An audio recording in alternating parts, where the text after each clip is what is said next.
Hi folks, welcome back to The Addicted Bookworm, where my addiction's all over the internet. On this channel, I do book hauls, book reviews, both physical and digital media, audiobooks, and so much more. So in today's video, I'm going to be talking about the new tariffs and about how the book community has responded to it, but only in the realm of booksellers, not people on TikTok, which, by the way, if anyone doesn't know, it got another 75-day extension. Just so you know. 75 more days of stuff that you never thought you ever wanted, but somehow you now got. But anyways, one of the things that has been happening over the last month or so is is people leaving Kindle and going into places like Kobo.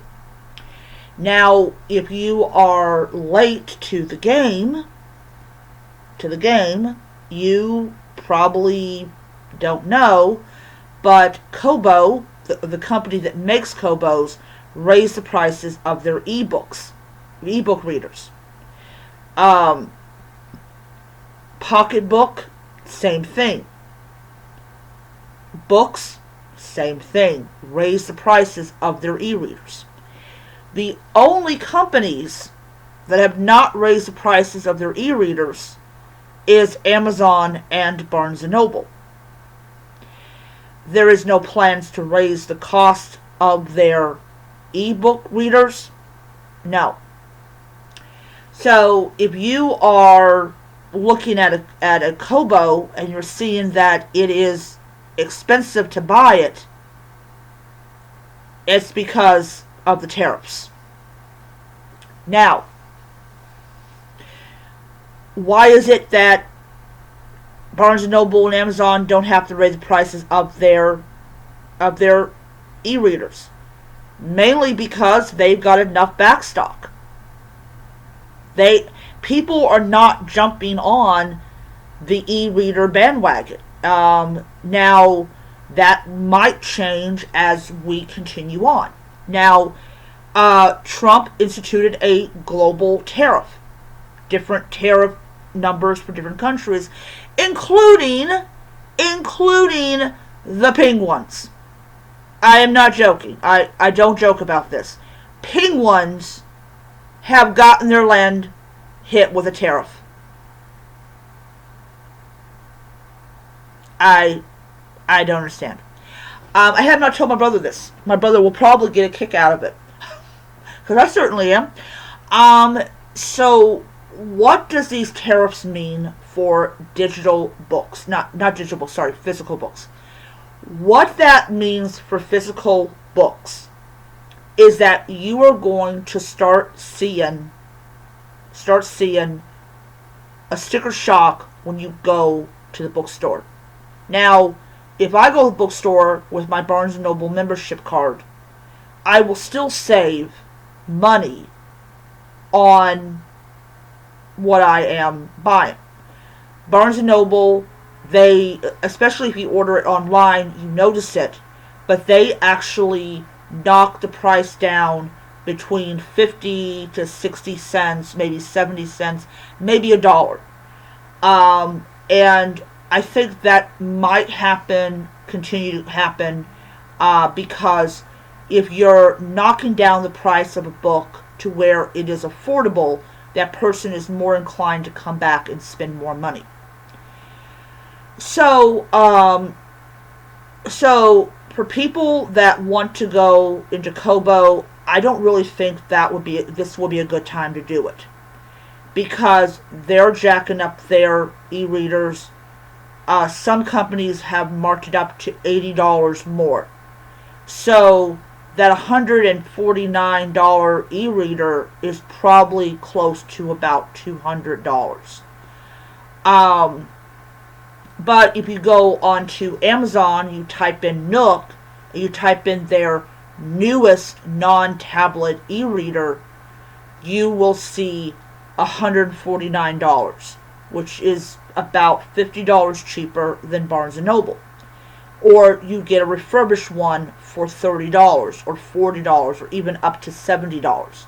So if you love to read books, but you don't like the prices because the physical ones are so much more expensive, you're inclined to spend the $70 for a refurbished Nook e-reader, and then activate and all that jazz, and then either get free books, which is a lot. There's a lot of free books on Barnes and Noble, or the discounted books, $3 or like $2.99 or less.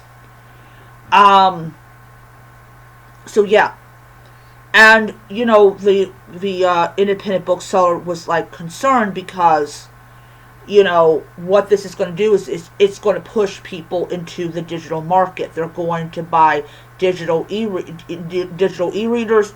Sorry, they're going to buy e-readers to buy digital books. And what may end up happening is Jeff Bezos may go to these publishing houses and say, "Hey, yeah, I know that your newest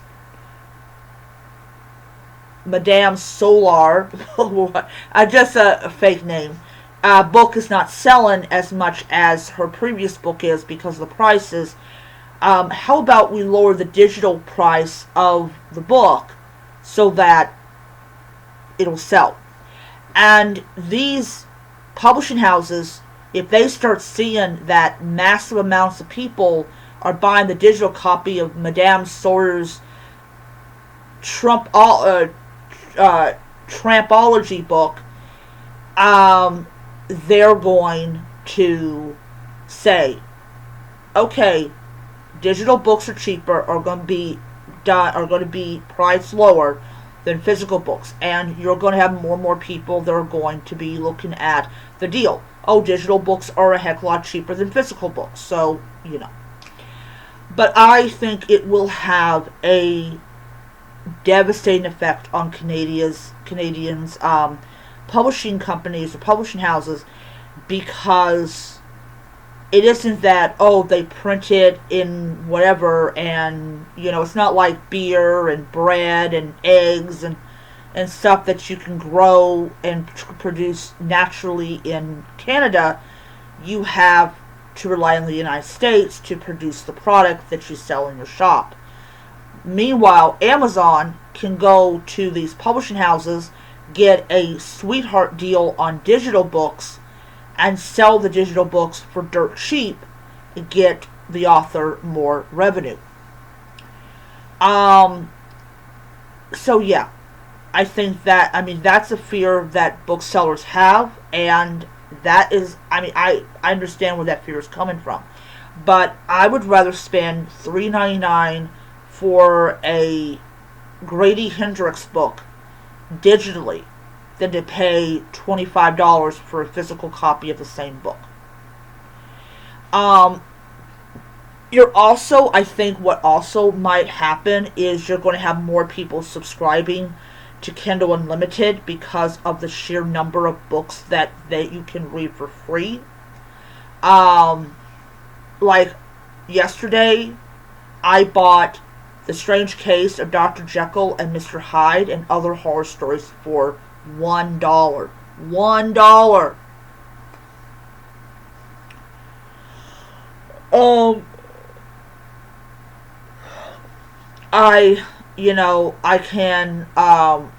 I can go and I can read hundreds of thousands of books.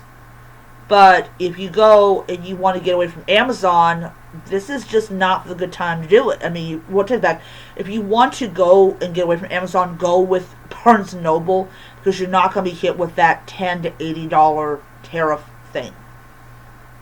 Because really, they have a lot of back product. They have a lot of back stock.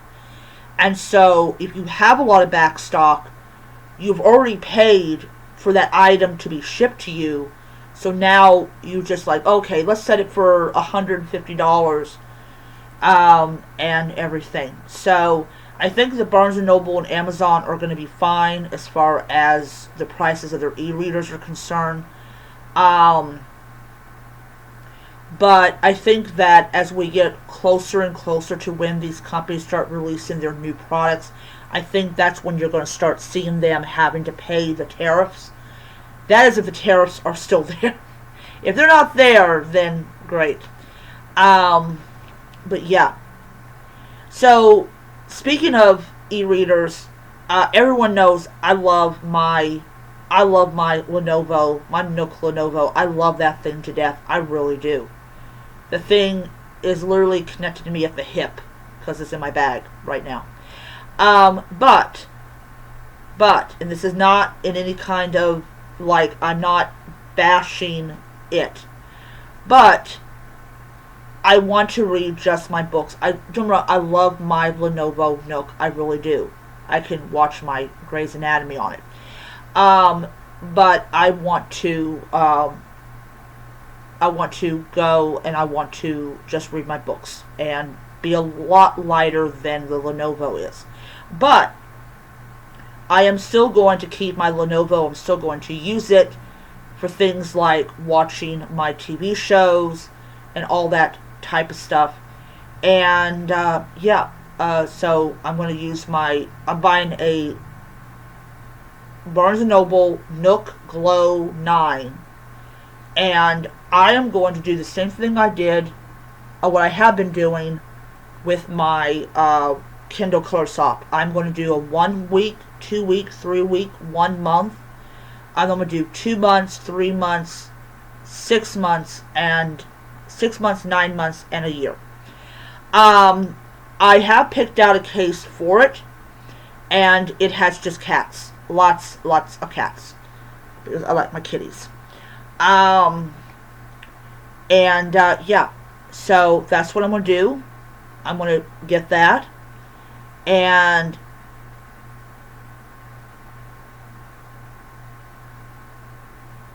everything. Sorry, but I just had a pain. Oh, I just hope that one thing isn't coming back. So I'm doing that. I'm going to do that with my next paycheck because I'm not going to have any bills to pay, which is going to be great. I am also going to go and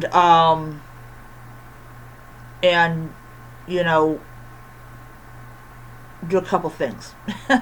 I do actually have 3 books on my cart that are physical books, and these are already, they've already been stamped with their, with whatever amount of money that you have to pay. And a lot of the 3 books I got that I'm ordering have probably been in the warehouse for quite a long time.